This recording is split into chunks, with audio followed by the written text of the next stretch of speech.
नयाँ बजेट नयाँ कुरा 2083-84 को बजेटले बच्चाहरूलाई क्यान्सर भयो भने सरकारी हस्पिटलमा निःशुल्क चाहिँ उपचार गरिने भन्ने कुरा आयो। त्यसको लागि धेरै धन्यवाद। पैसा नहुँदा मृत्युवरणसम्म हुन सक्ने हाम्रो देश, गरिब देशका जन्मिएका हामी नेपालीका बच्चालाई भए पनि यसरी चाहिँ निःशुल्क उपचार हुने भन्ने कुरामा हामी धेरै खुसी छौँ। त्यसको लागि सरकारलाई धन्यवाद। एउटा कुरा भए पनि अगाडि आयो। तर हामी यस्तो विपन्न देशका गरिब नागरिक, बच्चा मात्र होइन, साना ठुला सबैलाई भयङ्कर ठुलो रोग लाग्ने गरेका छन्। यस्तो अवस्थामा हर कोहीले 10% बाहेक 90%ले त उपचार गर्नै सक्दैनन्। धेरै समस्याहरू छन्, गाह्रो छ उपचार गर्नलाई।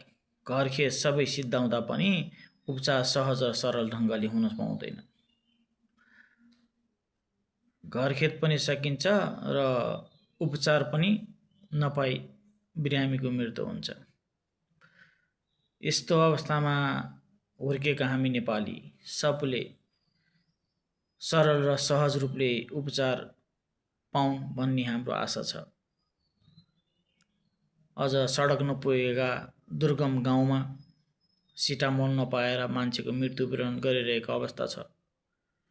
सरकारले त्यस्तो विकट ठाउँहरूमा आफ्नो पहुँच पुर्याई स्वास्थ्य सेवा सरल र सहज रूपले गराओस् भन्ने हाम्रो आशा छ। हर कोही अहिले ज्यालादारी मजदुरी गर्नेछन्। दुई छाक खान दुःख त गर्नै पर्छ, तर पनि पहिलेको तुलनामा झट्ट हेर्दा सहज नै देखिन्छ।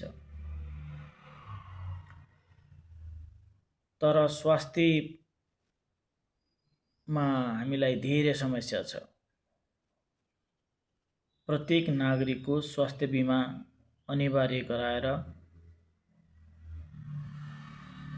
त्यसबाट सरल ढङ्गले स्वास्थ्य उपचार होस् भन्ने हाम्रो माग सहित चाहना हो।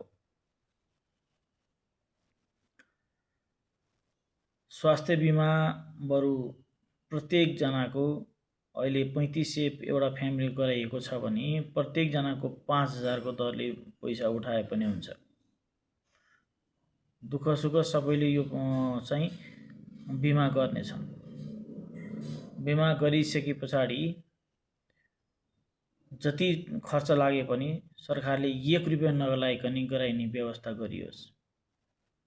यसो गर्दाखेरि जसुकैलाई जस्तै सुकै ठुलो बिमारी पर्दा पनि डर त्रास हुँदैन, किनकि हामीसँग बिमा छ, बिमाले लगानी गरिदिन्छ र हामी जस्तो सुकै बिमार पर्दा पनि हामी मृत्युसम्म पुग्नु पर्दैन भन्ने कुरा मान्छेलाई विश्वास हुन्छ।